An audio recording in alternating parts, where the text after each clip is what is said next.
आपने 2010 के फ्लड्स देखे हैं, गुज़िश्ता कुछ सालों से तो सिचुएशन इतना अनएक्सपेक्टेड है, और जो केपी में हो रहा है एक सूबा संभालने के लिए एलिजिबल ही नहीं है, चाहे वो कितना भी कहें कि आप कितना लड़ लेंगे सैलाब से और कितना पहाड़ों से आने वाले पानी से लड़ लेंगे। आपको क्या लगता है कि कितना ग्रेव हो गया है, कितना स्केरी है ये मसला?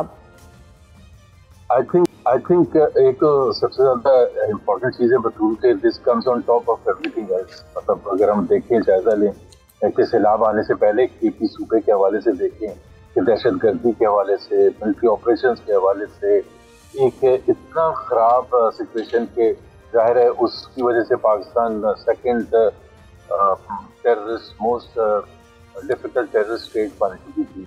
अब ऊपर से सैलाब आ गया। सैलाब भी ऐसे कि जिसकी कोई मेरा ख्याल है कोई एग्जाम्पल नहीं है, जो आपने 2022 के लास्ट आए थे और उसमें पाकिस्तान में मुख्तलिफ सूबों में डेवस्टेशन हुई थी, कि उससे भी इसका लेवल बहुत ज़्यादा है।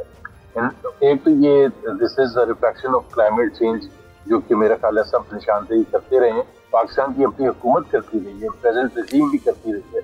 ये 2022 में भी यही रूलिंग पार्टीज थी, पीपीपी, PMLN वगैरह। तो ये नहीं है कि हमें इसका पता नहीं था।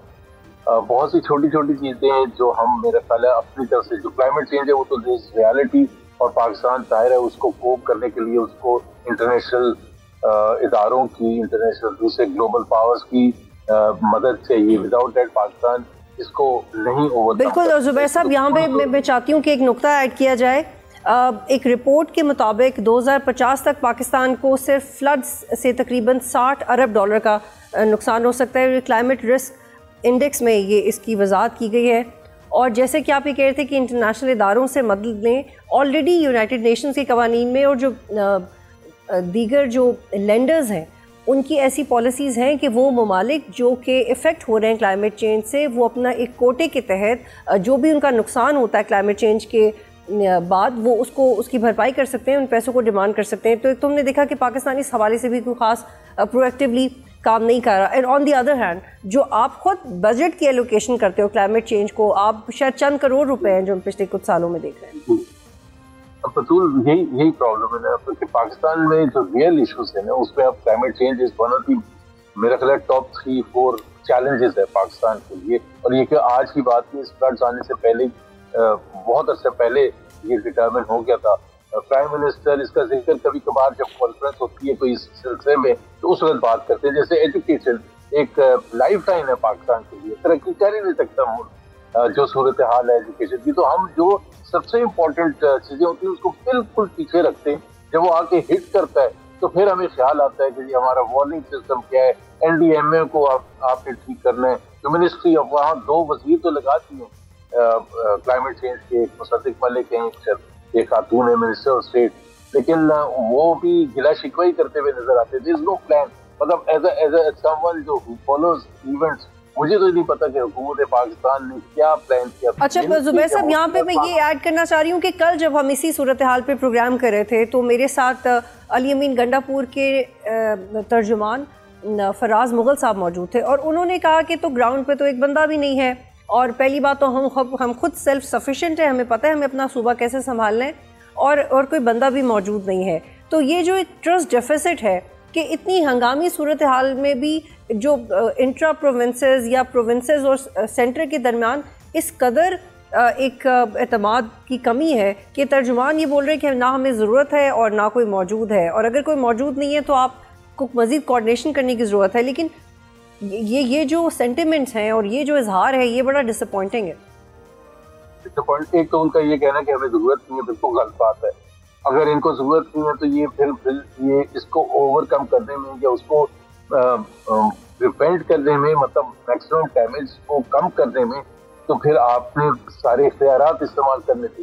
ये हो ही नहीं सकता कि एक मेजर ऑर्गेनाइजेशंस के बगैर एक सूबाई हुकूमत इस किस्म के चैलेंज को फेस कर सके। और फिर फेडरल हुकूमत, जाहिर सी बात है, उसके पास बहुत से रिसोर्सेज, फौज है, फौज इसमें जब तक इन्वॉल्व नहीं होगी वो टेम्परेरी जो भी उन्होंने करना है और लोगों को निकालना है, लोगों की मुश्किलात, जाहिर है कि घर हो गए, कितने 100 तो लोग डेथ्स हो गई हैं, वहाँ टूरिस्ट गए हुए थे, उनको सेफ पोजीशंस में लेके जाना है, तो फौज की मदद के बगैर, उनके हेलीकॉप्टर्स, उनके इक्विपमेंट, उनकी दूसरी चीजों के बगैर, it has to be a well coordinated. तो आप जो बता रही हैं कि जो उनके जो स्पोक्स पर्सन थे, अगर केपी हुकूमत की ये थिंकिंग ये है, फिर तो जाहिर सी बात है बड़ी ये डिसअपॉइंटिंग बात है, डिप्रेसिंग बात है कि अगर वो समझ रहे हैं कि वो बगैर किसी मदद के, बगैर कोऑर्डिनेशन के।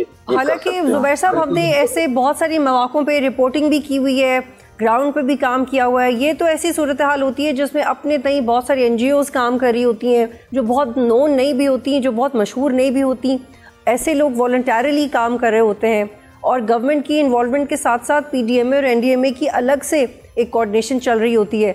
But every time I have seen this के जब भी हम उसका फीडबैक लेते हैं तो या तो PDMA मायूस होती है या NDMA मायूस होती है, एक दूसरे के काम से मुतमईन नहीं होता है रियल टाइम। देखिए ना, from an outsider stand point, अगर जो हम फंडिंग की बात कर रहे हैं, वो एजेंसीज पूरे ओवरऑल सिचुएशन को भी देखते हैं, वो आपके अपने इदारों को की तरफ भी देखती कि आपने अपना काम भी किया या नहीं किया। अभी आप ये देखिए ना कि अभी हमने KP में पिछले हफ्ते ही बजौड़ में मेरा ख्याल है आर्मी ऑपरेशन शुरू हुआ है। तो एक तरफ आर्मी ऑपरेशन हो रहा है और उससे जाहिर सी बात है, मैं उसकी अहमियत को कम नहीं कर रहा, कि उसकी नोयत को नहीं कम कर रहा कि उधर जरूरत है या नहीं जरूरत है। मैं सिर्फ ये कह रहा हूँ कि एक तरफ वो है, उधर बेघर हो रहे हैं, नकल मकानी हो रही है लोगों की, दूसरी तरफ आपका सैलाब आ रहा है, उसकी वजह से नकल मकानी हो रही है, लोग मर रहे हैं, लोग शहीद हो रहे हैं, एंड डेवस्टेशन हो रही है, घर तबाह हो गए, पूरे पूरे गांव उड़ गए। तो कितना मतलब अब ये लैक ऑफ कोऑर्डिनेशन ही तो और क्या है।